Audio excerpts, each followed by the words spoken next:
So hello students, hope सभी लोग अच्छे होंगे। तो भाई अभी हम कुछ इंपॉर्टेंट क्वेश्चन डिस्कस कर रहे थे, ठीक है, और अभी डिस्कस करेंगे भी। ठीक है, अब सिर्फ वही करना है हमको, इंपॉर्टेंट क्वेश्चन जो बोर्ड में आ चुके हैं या फिर जो बोर्ड में आने वाले हैं। ठीक है, तो भाई कुछ बच्चों की क्वेरी है, आज का वीडियो बेसिकली क्वेरीज पे है। ठीक है, और वो इंपॉर्टेंट क्वेश्चंस भी हैं। ठीक है, तो भाई सबसे पहले सावरी ने पूछा है, एक क्वेश्चन है कि the pattern of the magnetic field produce inside a current carrying solenoid.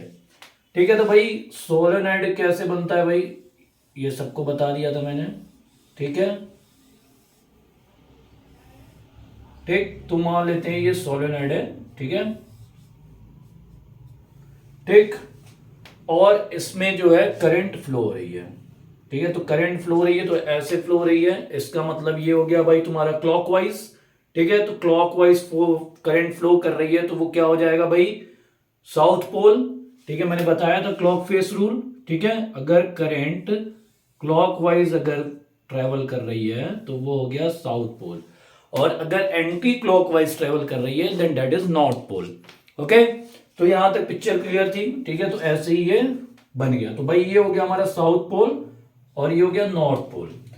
ठीक, अब उसके बाद जो है हमारी जो मैग्नेटिक फील्ड लाइंस हैं वो कैसे जाती हैं भाई, नॉर्थ टू साउथ। नॉर्थ से निकलेगी और साउथ जाएगी, नॉर्थ से निकलेगी और साउथ की ओर जाएगी।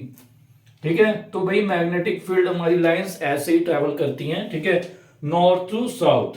ठीक है, तो भाई इसमें पूछा गया है पैटर्न कैसे हो गया। जो ऑप्शंस हैं उसमें पहला ऑप्शन ऐसे है, ठीक है, दूसरा ऑप्शन ऐसे है, मतलब सर्किल है, तीसरा ऑप्शन ऐसे है। ठीक है, चौथा ऑप्शन ऐसे है। ठीक है, तो भाई इस तरह के ऑप्शंस हैं। ठीक, तो भाई अब इसमें से हमारा सही आंसर क्या है, देखो पहली बात की the magnetic field. Okay, inside the solenoid, एक और इंफॉर्मेशन है, ये एक नंबर में क्वेश्चन आया था। ठीक है, कि जो मैग्नेटिक फील्ड लाइंस सोलेनोइड के अंदर कैसी होती हैं। ठीक है, सोलेनोइड के अंदर क्या होती है भाई, यूनिफॉर्म होती है। ठीक है, यूनिफॉर्म स्ट्रेंथ भी होता है। ठीक है, अब बात आती है कि भाई कौन सा पैटर्न है। ठीक है, तो ये ऑप्शन सही है। ठीक है, A is the correct okay answer for this question. Okay, clear हो गया। ठीक है, अब आते हैं हम लोग नेक्स्ट क्वेरी की ओर। ठीक है, नेक्स्ट क्वेरी है, पहले इसको थोड़ा मिटा लें। तो भाई नेक्स्ट क्वेश्चन है, ठीक है, अक्ष का। ठीक, एक्चुअली ये क्वेश्चन में उसको कंफ्यूजन था। ठीक है, तो एक्चुअली क्वेश्चन ही गलत लिखा था उसने। ठीक है, तो भाई क्वेश्चन ये है, तो मैं क्या डिस्कस कर लूँ, ये इंपॉर्टेंट भी क्वेश्चन है, ये एक बार 2013 में आया हुआ है बोर्ड में, और ऐसे क्वेश्चन आते हैं। ठीक है, the near point of a person okay suffering from hypermetropia is 75 centimetre. Okay, ठीक है भाई, यानी कि दिया हुआ है v okay is equal to 75 centimetre. Okay, clear है। ठीक, कैलकुलेट द फोकल लेंथ, हमको फोकल लेंथ निकालना है। ठीक है, अच्छा आई के केस में मैंने बताया था v और u हमेशा निगेटिव लेते हैं। ठीक है, तो भाई क्या हो गया भाई, f निकालना है हमको। ठीक, calculate the focal length and power, power भी निकालना है, वेरी गुड। ठीक है, power of the lens required to enable him to read the book or newspaper which is kept 25 centimetre. तो भैया उसका जो नजदीकी पॉइंट है वो 25 सेंटीमीटर है। ठीक है ना, अब भाई इसको हम लोग सॉल्व करते हैं, दोनों चीज निकालते हैं। सिंपल सा एक फॉर्मूला है हमारे पास, 1/f is equal to 1/v minus 1/u। Okay, तो 1/v यानी -75 माइनस 1/25। तो भाई ये हो गया तुम्हारा इसका एलसीएम 75। ठीक है, तो ये -1 और ये प्लस हो जाएगा, तो ये +3। तो फोकल लेंथ आ गया 75/2 सेंटीमीटर, सेंटीमीटर में दिया है, ठीक है। या फिर हम इसको ऐसे भी लिख सकते हैं, ये 37 पॉइंट, ठीक, क्या हो जाएगा भाई 5 सेंटीमीटर। उसके बाद हमसे पूछा है क्या, पावर, ठीक है भाई। तो पावर पूछा है, तो पावर क्या होता है भाई, 1/f when f is in metre, now here f is in centimetre, तो 100/f, तो ये हो जाएगा बेटा 100/f, क्या है 75/2 या 37.2, तो ये हो गया 200/75, और इसको काटोगे तो आएगा 2.6 डायोप्टर, ठीक है। तो ये आ जाएगा भाई 2.6 डायोप्टर, ठीक है। अब इसके बाद एक बहुत ही अच्छा क्वेश्चन है, बहुत ही बेहतरीन क्वेश्चन है, प्रारब्ध पूछा है, ठीक है। मैं भी डिस्कस करता हूं, पहले इसको इरेज कर लूं। तो भाई एक बहुत ही अच्छा क्वेश्चन है एक्चुअली प्रारब्ध का, ठीक है। इसमें जो है 2 क्वेश्चन इसने पूछे हैं, ठीक है, और दोनों ही क्वेश्चन को लगाने का तरीका, इसमें इनका क्वेश्चन ये है, यहां पर दोनों ही केस में आंसर सही है, लेकिन एक जगह सेपरेशन में कन्वेंशन लिया गया है और दूसरी जगह नहीं। ऐसा क्यों, ऐसा क्यों? अब देखो ये भाई ऐसा क्यों का क्या है जवाब इसका, कि लेना तो चाहिए, ठीक है। अगर साइन कन्वेंशन हम लोग पढ़े हैं, ठीक है, तो हम लोग दोनों ही जगह साइन कन्वेंशन यूज करेंगे, ठीक है। अगर मैं फिजिक्स कर रहा, अच्छा मैथमेटिकली अगर इसको किया जा रहा है ना, तो फिर आप साइन कन्वेंशन नहीं भी लेंगे तब भी देखो 2 तरह से, एक तो मैथमेटिक्स, ठीक है, जैसे मान लेते हैं कि दोनों के बीच का डिस्टेंस ये है, तो हम भाई साइन कन्वेंशन ना लेकर सिंपल मैथमेटिक्स 2 वेरिएबल u और v है, चाहे x और y लेके हमने कर दिया, ठीक है।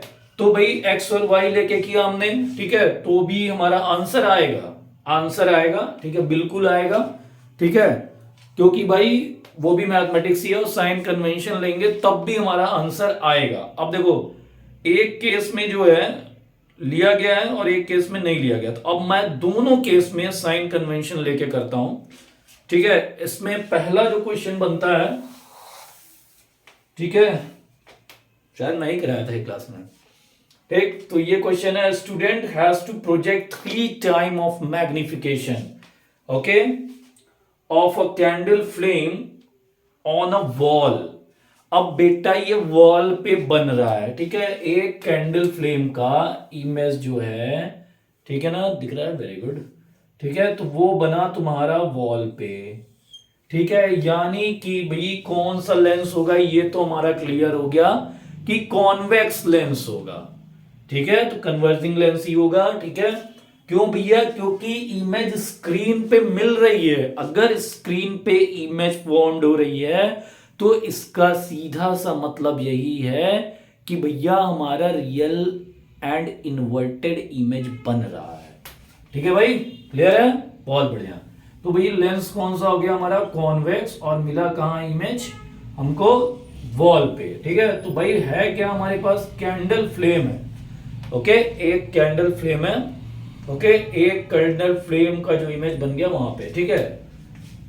उसके बाद कह रहा है कुछ तो है, ठीक है, हाँ, 3 times the magnification is given, तो मैग्निफिकेशन है बेटा -3, ठीक, रियल इमेज बन रहा है, ठीक। तो भाई ये इमेज बनेगा, ठीक है, बना ही लेते हैं स्क्रीन पे, ठीक है, और बड़ा बनेगा, ठीक है, क्यों भाई, क्योंकि मैग्निफिकेशन -3 है, माइनस क्यों है, क्यों इन्वर्टेड है, ठीक है ना।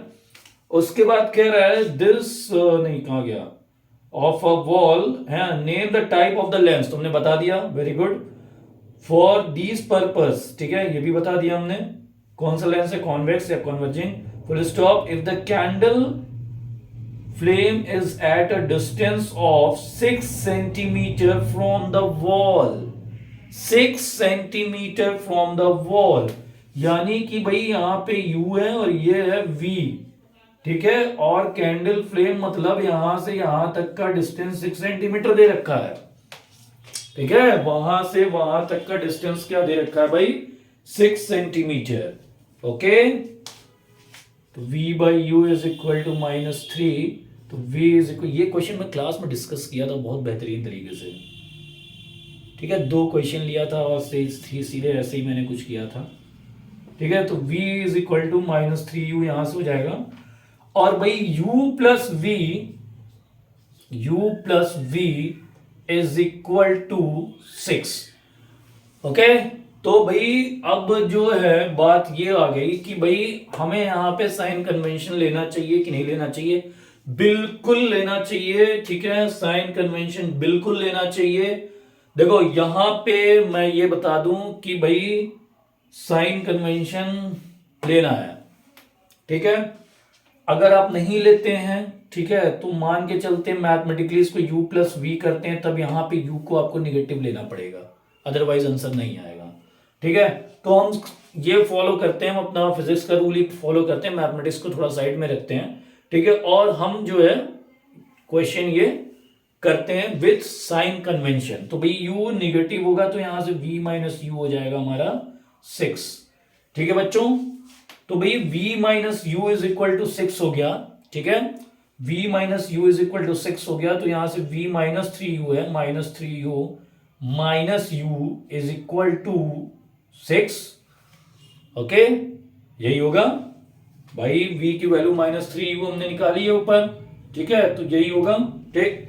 तो यहां से भाई तुम्हारा -4u इज इक्वल टू 6, तो यहां से u हो जाएगा -1.5। 4 1 जा 4 और 4 5 जा 20। तो u हो गया हमारा क्या, -1.5 सेंटीमीटर, ठीक है। तो -1.5 सेंटीमीटर हो गया हमारा क्या, u। अब हमसे पूछ क्या रहा है, फाइंड द फोकल लेंथ। अच्छा, इसका फोकल लेंथ क्या आएगा, पॉजिटिव ही आएगा, ये ध्यान देने वाली चीज है। अगर निगेटिव आ रहा है या फिर u पॉजिटिव आ रहा है आंसर में, ठीक है, तो भाई हमारा आंसर गलत है, ठीक है, साइन कन्वेंशन तब नहीं फॉलो हुआ है, ठीक। तो 1/f is equal to 1/v minus 1/u। तो भैया यहां से 1/-3u माइनस, ओके, -1/u की वैल्यू कितनी है, ठीक है, अभी हम u की वैल्यू नहीं रखते हैं। तो ये हो गया भैया, यहां से हो गया हमारा 3u, ठीक है, तो ये हो गया तुम्हारा -1 -3, तो f हो गया -3u/4। ओके, तो भाई यहां से 3 इंटू u हो गया -1.5/4, ठीक है, तो ये हो गया +4.4/4, तो ये आ जाएगा नियर अबाउट 1.1 समथिंग सेंटीमीटर। तो भाई क्लियर है, हमने जो है यहाँ पे क्या साइन कन्वेंशन लिया, और जो क्वेश्चन था जो प्रारंभ ने भेजा था, ठीक है, उसमें जो मैग्निफिकेशन को हम जो है मान लिया, हमने जो है रियल इन्वर्टर से कुछ नहीं किया था उसमें, ठीक है ना, एकदम क्लियर कट मैं बता रहा हूं, वहां पे हमने रियल इन्वर्टर से कोई कहानी नहीं की थी, ठीक है। वहां पे हमने क्या किया भाई कि सिंपल मैथमेटिक्स कहता है u plus v is equal to 6, ये दोनों जोड़ के ये मिलेगा, बिल्कुल मैथमेटिकल सही है। वो मैथमेटिकल अप्रोच को ज्यादा दिखा रहा है जो तुमने सॉल्यूशन भेजा है, ठीक। तो u plus v is equal to 6, clear है। उसके बाद मैग्निफिकेशन 3 टाइम्स था, यहां पे तुम्हारे सॉल्यूशन में मैग्निफिकेशन जो है 3 ले लिया, सिंपल मैथमेटिक्स भाई, हमें साइन कन्वेंशन कोई मतलब नहीं था। फिर हमने वैल्यू रखी, ठीक है, देखो यहां पे जो u की वैल्यू आई, ठीक है, वो आई 1.5, सिर्फ उसका क्या आया भाई, मैग्नीट्यूड, सिर्फ मैग्नीट्यूड की कहानी चल रही है, तो u की वैल्यू आई यहां पे 1.5, ठीक है, प्लस 1.5 आई। और जब ये फॉर्मूला हम लोग लगाएंगे तो भाई यहां पे फिजिक्स इंक्लूड हो चुकी है, क्यों, क्योंकि हमको u की वैल्यू हमको रखना पड़ेगा निगेटिव में, तो वही हमने रखा, और तब भी आंसर हमारा यही सेम आया, ठीक है। तो भाई आंसर में चेंज नहीं होगा, ठीक है, लेकिन वो वाला आई थिंक मैं मना करूंगा कि भाई वो क्वेश्चन ना किया जाए, ठीक है, क्वेश्चन को अप्रोच किया जाए ऐसे, ठीक है, यानी कि फिजिक्स को प्रायोरिटी देते हुए ही हम लोग क्वेश्चन को आगे बढ़ेंगे, ठीक है, तो वो हमारे लिए ज्यादा बेटर होगा और हमारी प्रैक्टिस ज्यादा अच्छी होगी। साइन कन्वेंशन आप लीजिए, ठीक है। हाँ, कुछ क्वेश्चन ऐसे होते हैं कि भाई उसमें मैथमेटिकल ही आदमी सॉल्व कर देता है, ठीक है, ऐसा नहीं है कि वो जो सॉल्यूशन है उस पर नंबर नहीं मिलेगा, उस पर भी नंबर मिलेगा, ठीक है, लेकिन ये अगर प्रोसीजर इस तरह से फॉलो करेंगे तो इसमें क्या है कि आपको और भी क्वेश्चंस की हैबिट बनी रहेगी विद साइन कन्वेंशन। और दूसरा वाला क्वेश्चन जो था वो तो क्लियर ही है, ठीक है, उसमें तो साइन कन्वेंशन लिया है, सेम ऐसे ही आपको लेना है। Okay, thank